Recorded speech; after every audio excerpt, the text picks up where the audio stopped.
The earthquake bomb, or seismic bomb, was a concept that was invented by the British aeronautical engineer Barnes Wallis early in World War II and subsequently developed and used during the war against strategic targets in Europe. A seismic bomb differs somewhat in concept from traditional bombs, which usually explode at or near the surface, and destroy their target directly by explosive force. In contrast, a seismic bomb is dropped from high altitude to attain very high speed as it falls and upon impact, penetrates and explodes deep underground, causing massive caverns or craters known as camouflets, as well as intense shock waves. In this way, the seismic bomb can affect targets that are too massive to be affected by a conventional bomb, as well as damage or destroy difficult targets such as bridges and viaducts. Earthquake bombs were used towards the end of World War II on massively reinforced installations, such as submarine pens with concrete walls several meters thick, underground caverns, buried tunnels, and bridges. Development. An explosion in air does not transfer much energy into a solid, as their differing acoustic impedances makes an impedance mismatch that reflects most of the energy. Due to the lack of accuracy of bombing in the face of anti-aircraft defenses, air forces used area bombardment, dropping large numbers of bombs so that it would be likely that the target would be hit.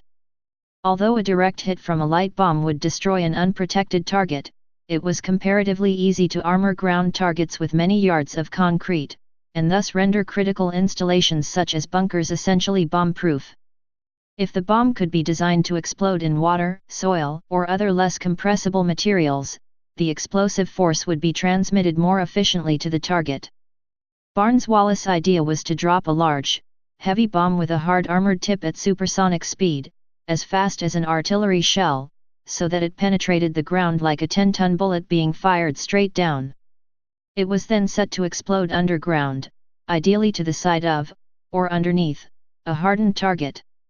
The resulting shock wave would produce the equivalent of a 3.6 magnitude earthquake, destroying any nearby structures such as dams, railways, viaducts, etc.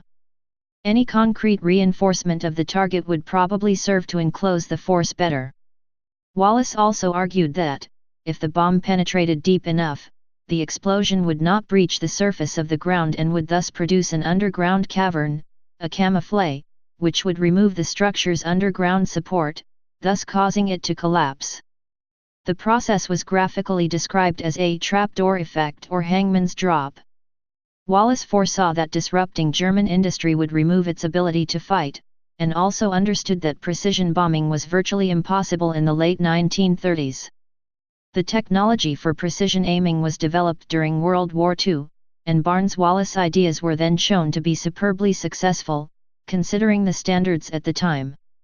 Wallis' first concept was for a 10-ton bomb that would explode some 130 feet, 40 m, underground. To achieve this, the bomb would have had to be dropped from 40,000 feet, 12 kilometers.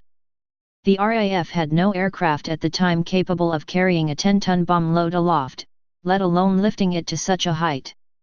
Wallis designed a 6-engine aeroplane for the task, called the Victory Bomber, but he was not taken seriously by the military hierarchy of the day. Wallis then took a different line in developing a means to destroy Germany's industrial structure with attacks on its supply of hydroelectric power. After he had developed the bouncing bomb and shown its possibilities, however, RAF Bomber Command were prepared to listen to his other ideas, even though they often thought them strange. The officer classes of the RAF at that time were often trained not in science or engineering, but in the classics, Roman and Greek history and language. They provided enough support to let him continue his research. Later in the war, Barnes Wallis made bombs based on the earthquake bomb concept, such as the 6-ton Tallboy and then the 10-ton Grand Slam, although these were never dropped from more than about 25,000 feet, 7.6 kilometers. Even from this relatively low altitude, the earthquake bomb had the ability to disrupt German industry while causing minimum civilian casualties. It was used to disable the V2 factory, bury the V3 guns, sink the battleship Tirpitz and damage the U-boat's protective pens at St. Nazaire, as well as to attack many other targets which had been impossible to damage before. One of the most spectacular attacks was shortly after D-Day, when the tall boy was used to prevent German tank reinforcements from moving by train. Rather than blow up the tracks which would have been repaired in a day or so, the bombs were targeted on a tunnel near Saumur which carried the line under a mountain. 25 Lancasters dropped the first tall boys on the mountain, penetrating straight through the rock, and one of them exploded in the tunnel below. As a result, the entire rail line remained unusable until the end of the war. After World War II, the United States developed the 43,000 pound, 20,000 kilograms, T-12 demolition bomb, which was designed to create an earthquake effect.